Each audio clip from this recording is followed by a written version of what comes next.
महाराष्ट्रात लोकसभेच्या मतदानाचे 3 टप्पे पार पडले। 13 मे रोजी चौथा आणि महत्त्वाचा टप्पा पार पडतोय।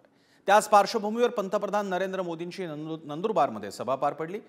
एरवी मोदी आपल्या सभेतून शरद पवार आणि उद्धव ठाकरेंवर तुटून पडतात, पण आता त्यांनी चक्क शरद पवारांसह उद्धव ठाकरेंना सुद्धा एक ऑफर दिली आहे। एक अशी ऑफर की जी यापूर्वीच्या सगळ्या वादविवादांना गाडून टाकेल। बघूयात या संदर्भातला रिपोर्ट।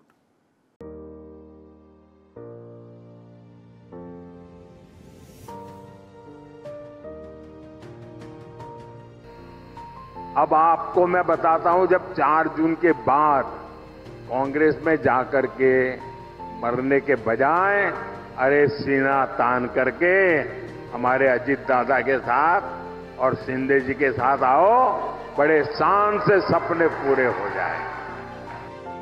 पंतप्रधान नरेंद्र मोदींनी थेट शरद पवार आणि उद्धव ठाकरेंना एनडीए मध्ये येण्याची ऑफर दिली आहे। लोकसभेच्या निकालानंतर काही प्रादेशिक पक्ष काँग्रेसमध्ये विलीन होतील असं शरद पवारांनी एका मुलाखतीमध्ये म्हटलं होतं। शरद पवारांच्या वक्तव्याचा पंतप्रधान नरेंद्र मोदींनी नंदुरबारच्या सभेमध्ये चांगलाच समाचार घेतला। काँग्रेसमध्ये विलीन होण्यापेक्षा आमच्या सोबत या असं आवाहन त्यांनी केलंय। महाराष्ट्र के एक दिग्गज नेता 40-50 साल से वो ऐसे ही उकरी मारते रहते हैं। बारामती के चुनाव के बाद वो इतने चिंतित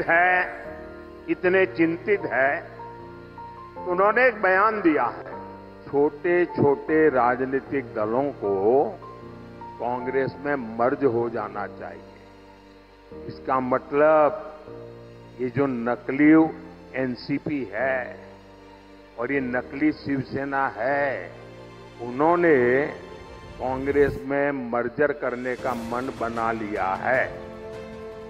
अब आपको मैं बताता हूं, जब 4 जून के बाद कांग्रेस में जाकर के मरने के बजाय अरे सीना तान करके हमारे अजीत दादा के साथ और शिंदे जी के साथ आओ, बड़े शान से सपने पूरे हो जाए। दरम्यान नरेंद्र मोदींनी दिलेल्या ऑफरबाबत शरद पवारांनी आपली भूमिका स्पष्ट केली।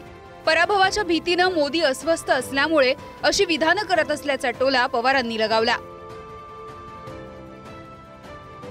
यांची एकंदर स्थिती निर्णय घेतलेले दिसतात, त्याच्यावरून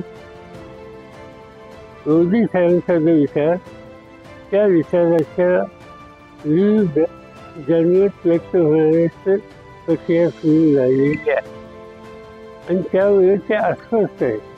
ही त्यांची अस्वस्थता, ते अशी विधानं हे सांगतात किंवा कन्फ्युजन तयार करण्याची भूमिका सांगतात।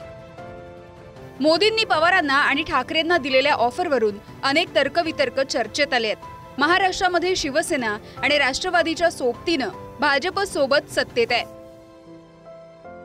महाविकास आघाडीच्या तुलनेमध्ये आमदार खासदारांची अधिकची ताकद आहे। मग असं असताना पंतप्रधान नरेंद्र मोदींनी अचानक अशी ऑफर कशी काय दिली, असेही प्रश्न उपस्थित होत आहेत। लोकसभा निवडणुकीमध्ये एनडीएला पराभवाची भीती आहे।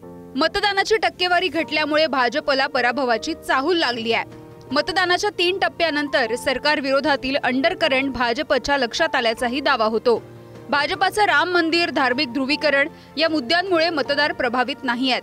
लोकसभा निवडणुकीचा एकतर्फी निकाल लागणार नाही असा विरोधकांचा दावा आहे।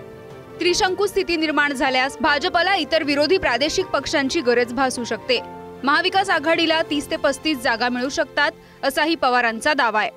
पराभवाच्या शक्यतेनं मोदींकडून संभ्रम निर्माण केला जातोय असा आरोप होतोय। पहले घर तोडो, उनको ब्लॅकमेल करो, और जब आपण स्वतः हारायला लागलात तर पुन्हा त्यांना सत्तेत आमच्या बरोबर या असं म्हणण्याचं ऑफर देण्याचं काम जे मोदीजी करतात आहेत। म्हणजे मोदीजी, तुम्ही मान्य करा की देशात आता मी काही सत्तेत येत नाही, मी यांचा आधार घेऊनच येऊ शकतो। 400च्या पारने आता आमचा तडीपाराची वेळ आलेली आहे आणि म्हणून आता शरद पवारजी असतील, उद्धव ठाकरेजी असतील, त्यांना ते विनंती करतात आहेत की आमच्या बरोबर या।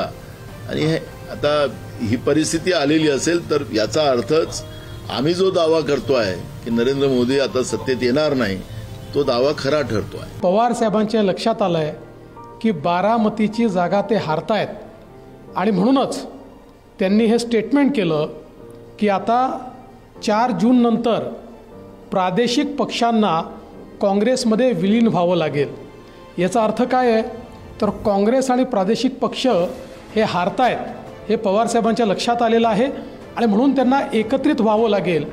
आणि त्यांना मोदीजींनी सल्ला दिला आहे की तुम्ही काँग्रेसमध्ये गेले तरी तुमची अवस्था तीच होणार आहे, कारण काँग्रेस हे संपणारा पक्ष आहे.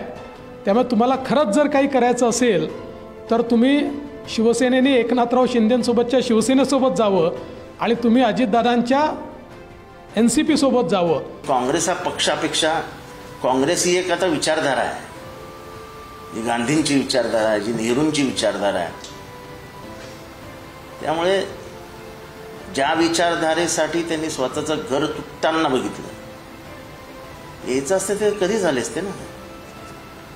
त्यांना अजितदादांची काय गरज आहे, ते थेट तुमच्याकडे आले असते. त्यामुळे हे जे स्टेटमेंट आहे आत्ता केलेलं, हे लोकांमध्ये संभ्रम निर्माण करायचा, पक्षापक्षामध्ये संभ्रम निर्माण करायचा. त्यांनी हार मानली की आपला पक्ष जिंकू शकत नाही आणि म्हणून काँग्रेसमध्ये आपलं प्रादेशिक पक्षांनी मर्ज व्हावं लागेल.